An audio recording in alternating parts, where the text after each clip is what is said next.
Hi, my name is Mark St. Jean, and for my oral presentation, I decided to do a Canadian leader.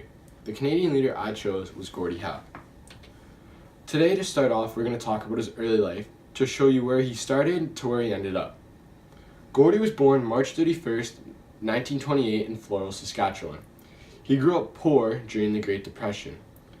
Due to growing up during the Great Depression, he was often sick because his family could not afford food for him, which caused him to have poor nutrition. Gordie was very shy and awkward around people.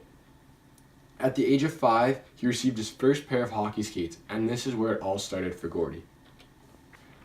Gordie started playing hockey at the age of 5. He was very big, but was never really coordinated. The first time he tried out for a travel team, he was actually cut. By the age of 12, everyone realized he was an excellent skater, which helped propel his career in hockey. In the summer, he would help out his dad in construction, which made him tougher and stronger, which is a big attribute to have getting to the next level in hockey, and this is something that really helped Gordie out.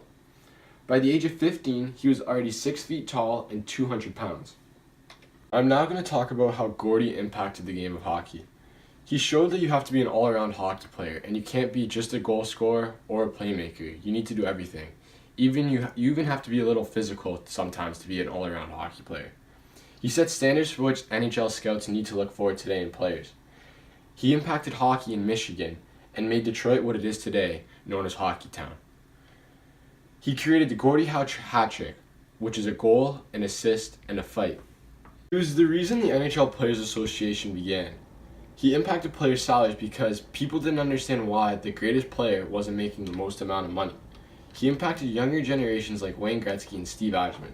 In this picture right here, this was the first time Wayne Gretzky met Gordie Howe, and Wayne Gretzky, credits to him, he's the reason why he became the hockey player he was. And in this picture right here, Steve Yzerman, Gordie Howe was giving Steve Yzerman a pep talk about how to be a great leader for the Red Wings. Life outside of sports. He was married to his wife Colleen since 1953, and also crediting her for his success. He had 2 children named Mark and Marty. He was awarded the Order of Canada by the Governor General. His hometown Saskatoon named a bridge after him in 2016, and the new bridge connecting Windsor and Detroit is going to be named after him too. He also did a lot of charity work and also had his own foundation called Gordie Howe Cares, Center for Alzheimer's Research and an Education Society. He donated and supported the 2 nonprofit charities to Hockey Has Heart, frequent guest at numerous charity golf tournaments and events and galas. Go. Now we're going to talk about his leadership qualities. Gordie was really passionate, and he gave 100% at everything he did, not just on the ice, but off the ice as well.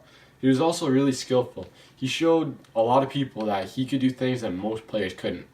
He had a clear sense of purpose and was also a risk taker. First, during games, he bent rules and showed players that you could get away with some things without getting caught. Second, coming to play at the age of 50. He was also modest and humble. He pointed to his teammates more than he pointed to himself, which is a good thing to have on a hockey team, because you don't want to be known as the guy that just cares about yourself on a team. You want to give credit where credit is due to the players that help you have your success. Now, I just want to tell you why I chose Mr. Hockey. I chose Gordie Howe because he was one of Canada's greatest sports heroes. He made hockey the game that it is today, and he showed players and scouts the way hockey should be played. He was and continues to be an inspiration to many young players. He was respected both on and off the ice and proved that if you have a passion and drive, you can do anything that many think is impossible. Making it come back twice was amazing. Also, the charity work he devoted his time to showed how he gave back to the people who admired him. I cannot think of another way to describe one of the best leaders in Canada. Gordie Howe is a true leader. Thank you for listening to my presentation.